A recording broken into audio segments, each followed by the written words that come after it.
अस्सलाम वालेकुम, कैसे हैं आप सब लोग। उम्मीद है कि बिल्कुल खैरियत से होंगे। और आज हम कुछ बात करेंगे बच्चों की छुट्टियों के हवाले से, जो कि इस वक्त ख़त्म हो चुकी हैं और बहुत से बच्चों की ख़त्म होने वाली हैं। जबकि हुआ कुछ ये है कि जो सर्दी की असल लहर है वो तो इस वक्त आई है, और ये हमारे बचपन में होता था कि मिड दिसंबर के अंदर जो है वो छुट्टियाँ दे दी जाती थी और यकम को ख़त्म हो जाती थी।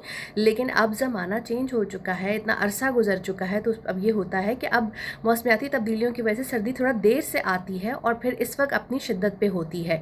तो अब चूँकि अगर स्कूल खोल दिए जाएंगे तो उसका ये होगा कि बहुत से बच्चे तो पैदल जाते हैं और सरकारी बहुत से स्कूल्स में हीटर्स भी नहीं होते। वो बच्चे मुतादिद बीमारियों का शिकार होंगे, जिसमें नमूनिया है, बुखार है, खांसी है, नज़ला है, ज़ुकाम है।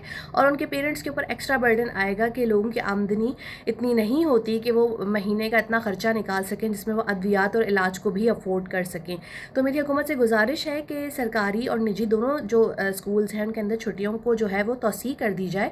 और इसके साथ साथ मैंने ये देखा है कुछ प्राइवेट स्कूल्स के अंदर छुट्टियां होने के बावजूद टीचर्स को बुला के काम करवाया जाता है, जो कि बहुत गलत है।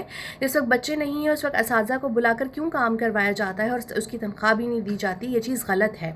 तो मैं हुकूमत से ये कहूँगी कि असातिज़ा को भी छुट्टियाँ दी जाएँ, बच्चों को भी छुट्टियाँ दी जाएँ, और 15 या 16 के बाद जब थोड़ी सी इस शिद्दत में कमी आए तो डेफिनेटली स्कूल खोल दें। मेरा ख्याल में 15 दिन छुट्टी से नौनिहाल जो हैं वो सेहतमंद और बीमार नहीं होंगे, और इससे जो है हमारी कौमी तरक्की का पहिया नहीं रुक जाएगा। डेफिनेटली अगर बच्चे सेहतमंद होंगे तो कौम सेहतमंद होगी, और जब बच्चे बीमार होते हैं तो माँ बाप के लिए तकलीफ़ का भी बायस होते हैं और अद्वियात और इलाज पे भी बहुत ज़्यादा खर्चा हो जाता है। इसलिए बेहतर है कि छुट्टियों की जो तादाद बढ़ाई जाए और इसे दिसंबर के एंड से लेकर जनवरी के मिड तक किया जाए, ना कि दिसंबर पूरा गुजार के आप जनवरी में स्कूल खोल दें, जबकि असल सर्दी अब शुरू हुई है।